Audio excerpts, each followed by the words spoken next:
Apakah teman-teman tahu apa arti dari neighborhood? Dalam Kamus Besar Bahasa Indonesia, neighborhood diartikan sebagai lingkungan. Tapi, apakah lingkungan merupakan terjemahan yang tepat untuk neighborhood? Jika dilihat dari sudut pandang sosiogeografis, ternyata neighborhood dan lingkungan adalah dua hal yang sama sekali berbeda.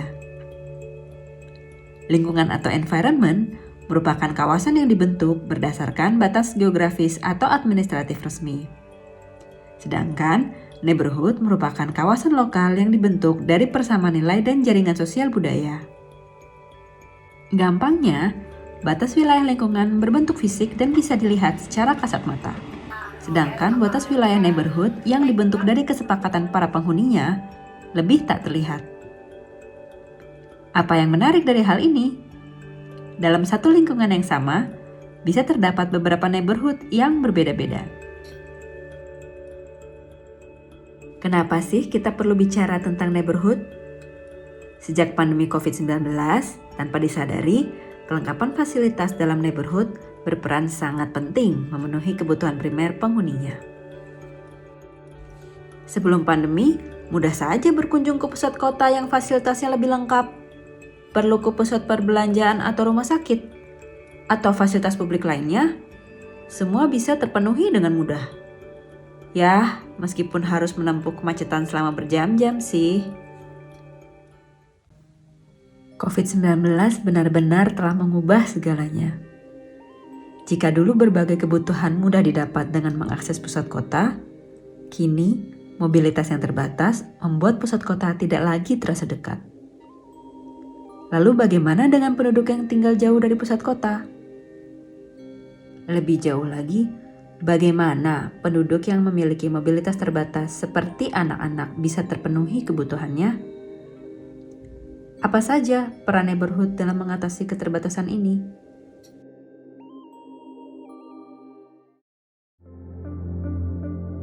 Ini adalah Pesakih. Terletak 16 km dari Jakarta Pusat, Pesakih adalah satu dari banyaknya kawasan pemukiman di Jakarta Barat yang berada jauh dari pusat kota.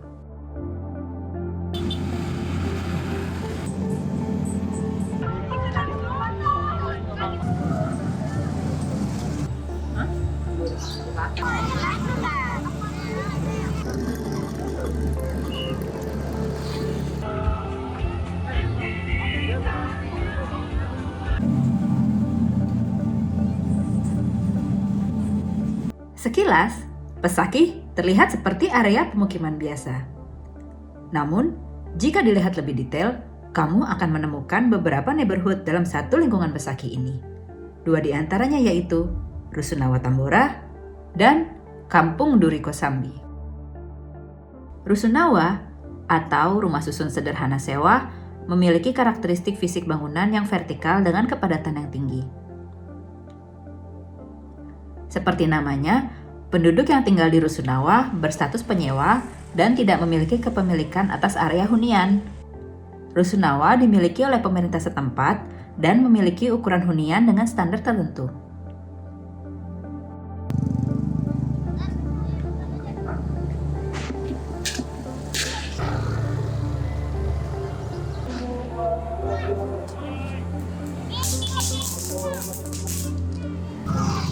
Apa kata mereka tentang Rusunawa?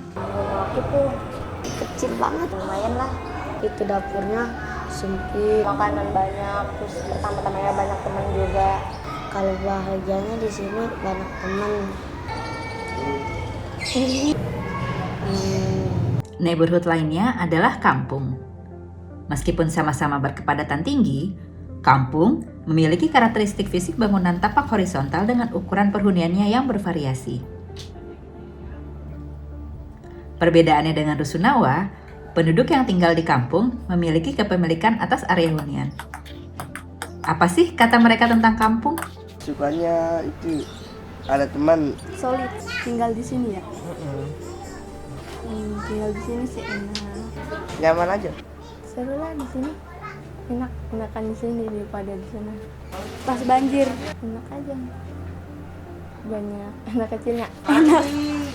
Pada biasa kan anak-anak pada berenang-berenang gitu. Halo. Selamat datang di Rapat Tetangga. Ini adalah penelitian tentang pengalaman berhuni dalam neighborhood dari sudut pandang anak-anak.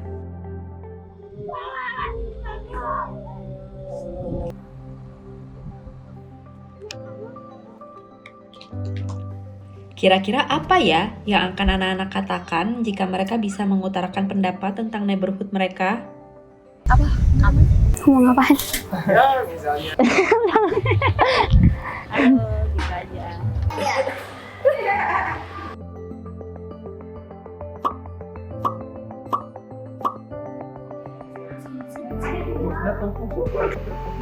Bisa kamu ceritain nggak apa sih yang bikin kamu senang tinggal di sini? Senangnya di lapangan bola. Suka karena sering dipakai buat main bola. Ya biar nambah aktivitas aja gitu, buat olahraga. Jadi kalau main bola kan banyak temennya, jadi pada kenal. Apa yang paling kamu sukai dari main bola? Bagian gamenya, kalau lagi games. Apa tuh? Soalnya abis latihan nih kan, kayak ada games gitu. Kayak apa sih, main sesama tim tapi dipisah-pisah.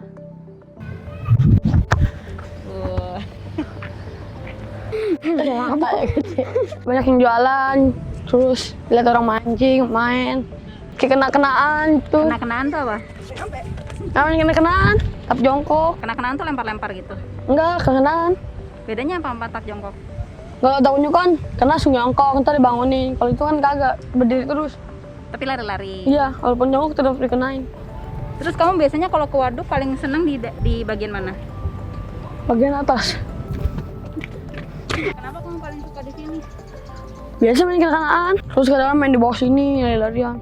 Kadang-kadang, kalau lagi bosan mah, ke pinggir situ tuh. Nih, loncat.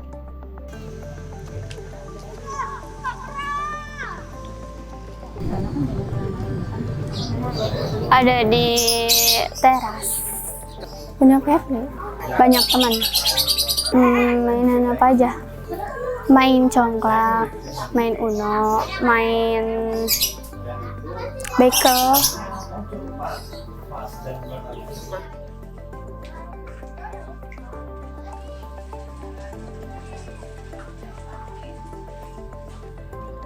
Nah, senangnya si Persaki layangan sama teman. Tempat parkiran mobil. Karena mainnya di belakang, nggak ada ngaduin. Yang di depan itu yang jago itu.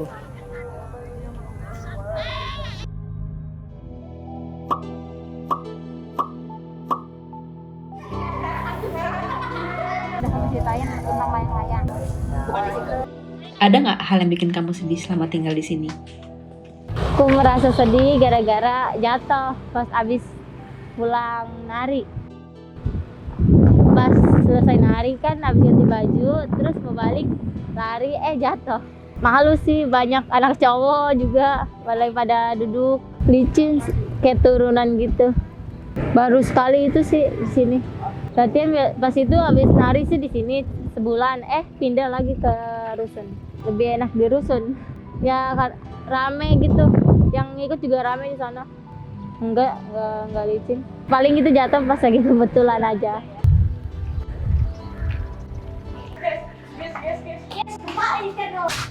Oh, udah nyampe.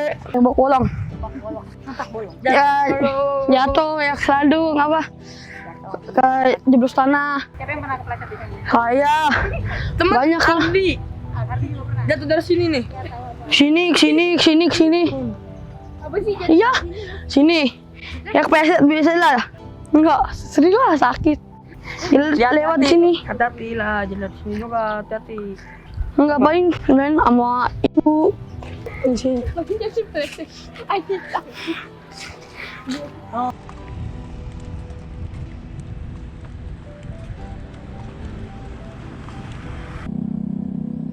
Di Rusun Nawa Persaki. Saya jarang kesini karena gimana? Karena banyak orang yang saya tidak suka. Jamet.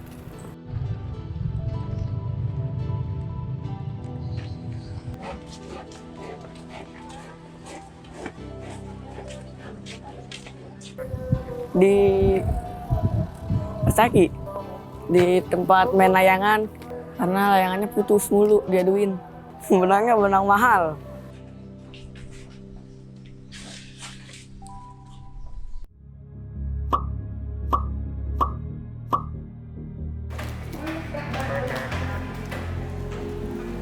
Selama tinggal di sini, hal apa yang bikin kamu marah? Marah kan pas diajak main tuh, temennya sama nggak tahu anak situ, pas teman-temannya pada mau, kata dia nggak jadi, dia main sama yang lain. Lewat belakang tuh, ntar kan manjat tembok, situ turun situ kan ada jalan kecil. Terus kan pas abis gitu, tempatnya udah penuh kan, rame tuh. Pas nyari tempat buat main lagi udah nggak ada.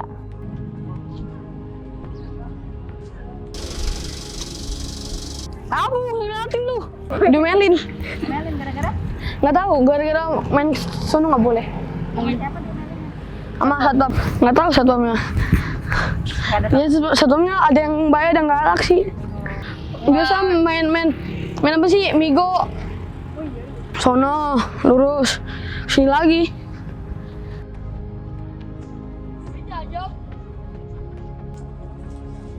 Di sekitaran sini tempat yang menurut aku seram karena tempat ini tuh pernah ada yang lihat katanya.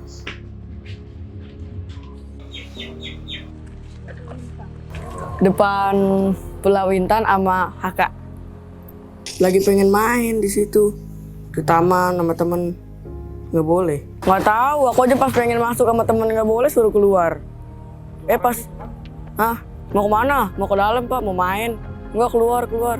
Ya udah, iya gitu.